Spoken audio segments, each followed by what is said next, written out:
Google I/O est un événement phare dans lequel sont dévoilées les plus grandes annonces technologiques.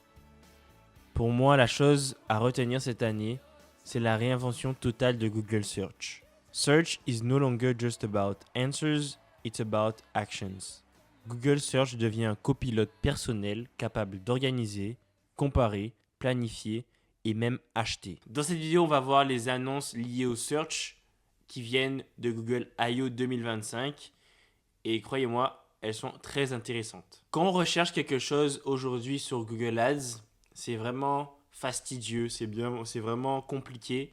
Par exemple, on cherche une information claire, donc par exemple, on cherche une opinion sur un livre.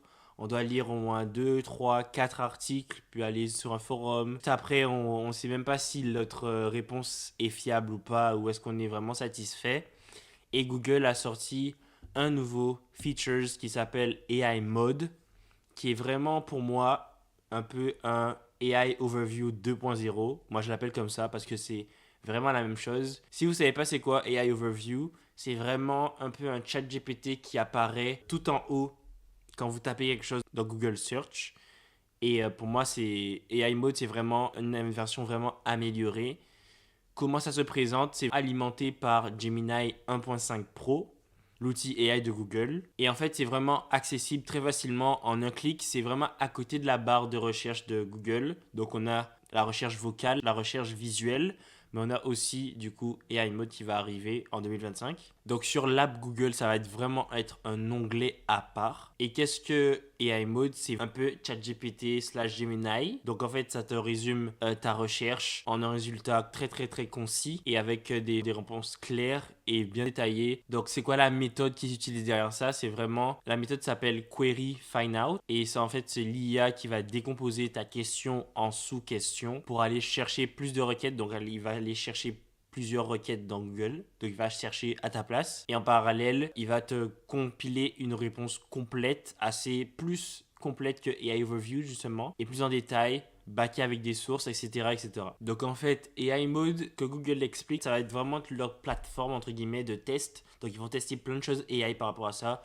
et améliorer le produit et par exemple tester plein de choses qui vont déployer sur d'autres plateformes ou autres dans le futur. Pour moi, mon opinion sur ça, c'est vraiment l'avantage avec AI Mode vs ChatGPT ou Gemini. C'est vraiment qu'il y a un UI, donc une expérience, on va dire, visuelle. Donc comment la réponse est présentée, comment est présentée la donnée, etc. etc.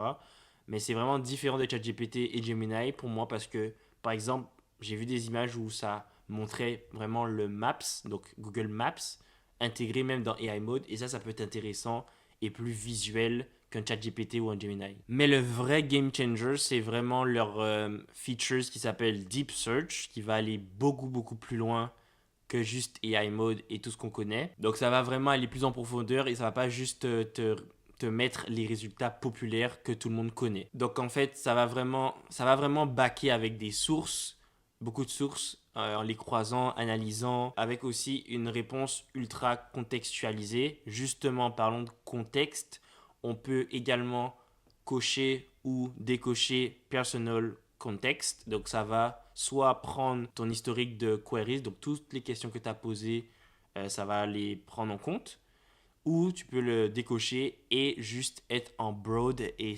chercher comme si tu étais nouveau sur la plateforme. Donc Deep Search, c'est vraiment intéressant pour les longues queries très précises, ce que par exemple Google Search n'arrivait pas à faire entre guillemets. Donc en fait, on tapait sur un truc précis sur Google, mais on n'avait pas tant d'informations parce que personne n'a écrit un article sur un sujet aussi précis. Mais Google Search va vraiment aller plus loin et vous donner vraiment l'information que vous voulez. Donc un exemple, ça peut être vraiment quelqu'un qui demande un itinéraire par exemple de Montréal jusqu'à Québec avec un chien. Donc Google Search va vraiment chercher tout ça, il va te présenter des itinéraires avec Google Maps, mais aussi des suggestions où tu peux t'arrêter, des hôtels qui ont, par exemple, qui autorisent les chiens, donc ça prend en compte ta requête. Mais c'est vraiment un outil qui va être intéressant à tester et on verra comment ça se profile pour Google en 2025 pour cet outil AI Mode. Donc en ce moment, le search c'est vraiment statique. Qu'est-ce que j'entends par statique? C'est tu recherches quelque chose, tu cliques, t'aimes pas, ben, tu re-recherches, tu reformules ta chose et tu recliques sur un article, tu lis. C'est beaucoup de friction, beaucoup de va-et-vient et c'est pas en temps réel. Et Google l'a compris et a sorti un nouveau outil qui s'appelle Search Live. Tu as ton téléphone, tu te filmes avec ta caméra, tu montres tout ce qu'il y a autour de toi et tu poses des questions et on te répond instantanément. C'est comme si on avait un prof ou un expert en quelque chose à côté de nous. Et on peut même le formater. Donc par exemple, tu dis tu es prof en je sais pas quoi et en fait tu montres tout ce que tu veux et tu as une réponse directement contextualisée pour toi et pour ta requête et ça s'appelle Search Live. Been before and meet new people, but it definitely is becoming more difficult. Hello there. Hello, can you tell me what you see in this green room while I scan around? I see a sign on the wall in the direction you're facing. The sign says Wi-Fi network, the Gray Eagle, and the password is live music. Thank you very much. Can you help me locate a microphone stand? Sure, I can help with that. Do you mind if I turn on the flashlight? Yes, please. I see a wall with several coiled cables, and what look like mic stands towards the top right in the video. Donc en fait, c'est vraiment inspiré du projet Astra, Search Life. On peut pointer des objets avec son téléphone, un problème ou une situation même. Par exemple, on ne comprend pas pourquoi quelqu'un court, puis ça va te dire pourquoi il court. Bon, c'est vraiment un exemple très très broad, mais vous comprenez l'idée. Donc en fait, avec Search Live, c'est vraiment un partenaire visuel qui est vraiment intéressant. Hâte de le tester. Un exemple concret, ça va être par exemple, vous scannez autour de vous, vous dites, voilà, je suis sur la rue Untel ou quoi, ben, la rue par exemple Notre-Dame, je dis n'importe quoi, et vous montrez et vous dites, je veux aller à un café à 5 minutes, où je peux aller, qu'est-ce que je fais, comment me diriger là-bas. Donc il va te dire, tu marches tout droit, puis tu vas à gauche, etc., etc. Et tu peux lui poser plein de questions. Donc c'est ce qui va être vraiment intéressant, que c'est vraiment, j'ai jamais vu ça. Donc hâte de le tester et de voir comment ça rend. Maintenant parlons shopping. Actuellement, pour choisir par exemple un vêtement, donc on va mettre plein de filtres. Donc on va mettre par exemple, je veux ma taille M, couleur blanc, couleur vert, etc., etc. Ça peut être fastidieux et difficile à savoir qu'est-ce qui est vraiment le meilleur choix pour nous. Et aussi, on peut se demander, est-ce que j'achète maintenant? Est-ce que j'attends une promo? Est-ce que j'attends qu'il y ait moins de stock parce que les prix vont réduire, etc., etc. Et Google est venu avec une nouvelle chose. Donc, premièrement, on a Virtual Shopping.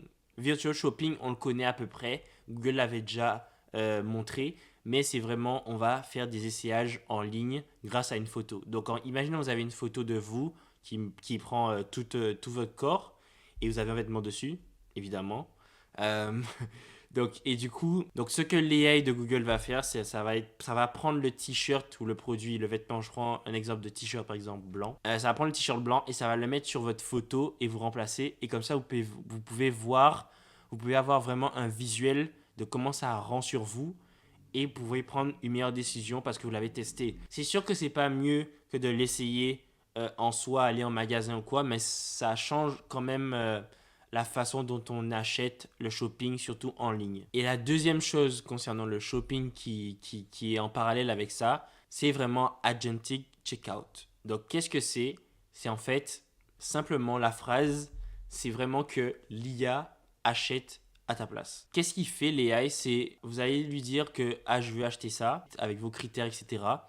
Et en fait, il va attendre le bon moment pour vous envoyer une notification pour que vous achetez.